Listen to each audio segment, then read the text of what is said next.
बिस्मिल्लाहिर्रहमानिर्रहीम। Welcome to kitchen with Anshara. आज मेरे किचन में बन रहा है एक बहुत ही मज़े का स्नैक्स जो आप रमज़ान में अफ्तारी के टाइम भी बना सकते हैं और बच्चों को लंच में भी दे सकते हैं। आज मैं बना रही हूँ ब्रेड पकोड़ा। ब्रेड पकोड़ा बनाने के लिए हमें किन किन चीज़ों की ज़रूरत है आइए देखते हैं। इसके लिए हमें सबसे पहले चाहिए आलू। 5 अदद आलू हैं जिनको बॉईल कर लिया है।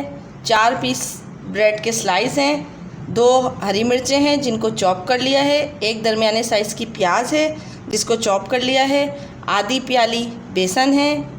इस बेसन में जो हम मसाले डालेंगे, 1/2 टीस्पून पिसी हुई लाल मिर्चें हैं, 1/2 टीस्पून बेकिंग सोडा है जो खाने का सोडा होता है, 1/2 टीस्पून नमक है।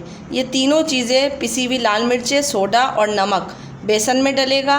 अब जो आलू के मिक्सचर में डलेगा वो है 1 टीस्पून कुटी हुई लाल मिर्चें, 1/2 टीस्पून चाट मसाला, 1/2 टीस्पून नमक और 2 टेबल स्पून हरा धनिया। आलू को मैश कर लिया, इसमें हरा धनिया डाल देंगे, कुटी हुई लाल मिर्चें, चाट मसाला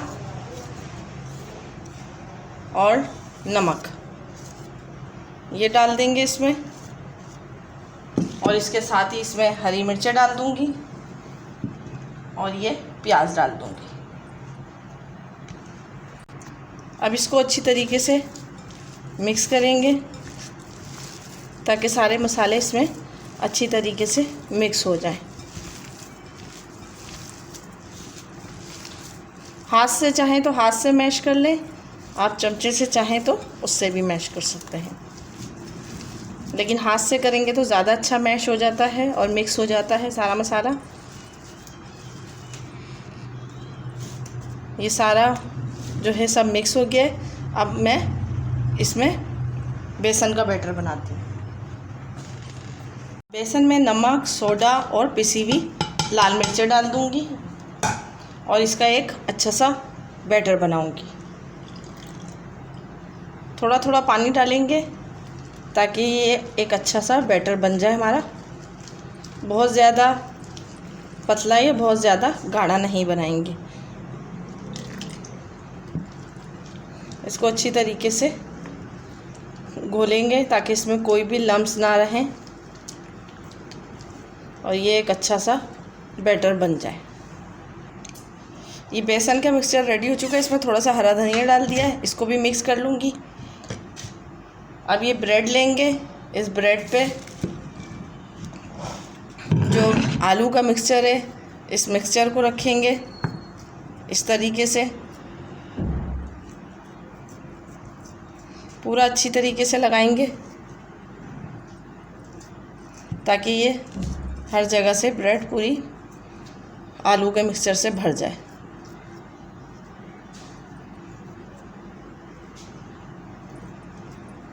ये इस तरीके से लगा दी।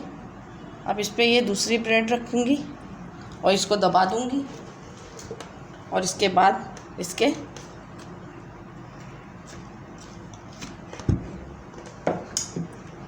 ये इस तरीके से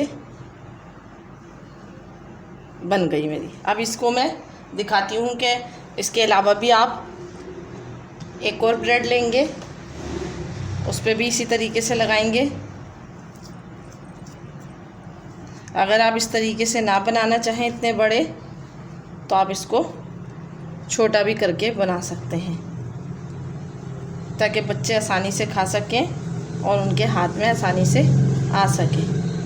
ये इस तरीके से रखने के बाद इस ब्रेड को ऐसे रख देंगे और ऐसे काटेंगे इसको और फिर इसको ऐसे काटेंगे। तो ये हमारी जो है मिनी ब्रेड पकोड़ा रेडी हो जाएगा। अब इसको किस तरीके से फ्राई करेंगे आइए दिखाते हैं। ये बेसन है, अब इसमें ये जो मैंने पकोड़े बनाए हैं ब्रेड पकोड़े, इसको अच्छी तरीके से बेसन में कोट कर लेंगे। चारों तरफ से अच्छी तरीके से बेसन में कोट कर लेंगे और ये ऑयल गर्म हो रहा है इसमें डाल देंगे। इसी तरीके से मैं सारे ब्रेड पकोड़े को फ्राई करूँगी और ये इस तरीके से फ्राई होता रहेगा सारे।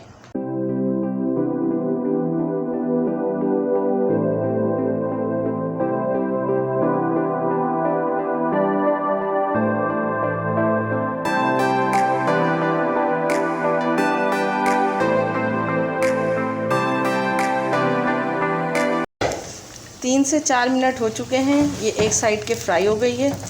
अब ये साइड मैंने चेंज कर दी है। इसी तरीके से दूसरी भी साइड चेंज कर दूँगी। अब इसको भी इसी तरीके से फ्राई होने देंगे। ये वाला भी एक साइड से हो गया है। अब इसकी ये भी साइड चेंज कर देंगे।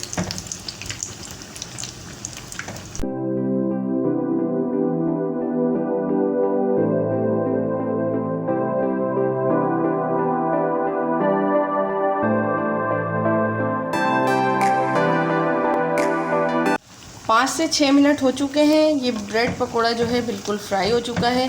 बेसन जितना पतला होगा उतना अच्छा हमारा ये फ्राई होगा। मैं इसको निकाल लूँगी और इसी तरीके से सारे ब्रेड पकोड़ा फ्राई करूँगी। ब्रेड पकोड़ा बिल्कुल रेडी हो चुका है। ये मिनी ब्रेड पकोड़ा है और ये मैंने बड़े वाले ब्रेड पकोड़ा बनाए हैं। आपको बहुत पसंद आएगा और आप इसको ज़रूर ट्राई कीजिए। अफ्तार में बनाएं, बहुत ही मज़े का लगेगा, बहुत ही अच्छा है, बच्चों को बहुत पसंद आएगा। आप इसको ज़रूर ट्राई कीजिए और मुझे कमेंट्स करके बताइए कि आपको मेरी ये रेसिपी कैसी लगी। अगर आप मेरे चैनल पर नए हैं तो मेरे चैनल को लाइक कीजिए, सब्सक्राइब कीजिए और शेयर करना ना भूलें। मेरे इंस्टाग्राम के पेज को भी फॉलो कीजिए किचन विद अंशरा के नाम से। फेसबुक के पेज को भी फॉलो कीजिए किचन विद अंशरा के नाम से। आपको वहाँ पर भी मेरी रेसिपियाँ मिल जाएंगी।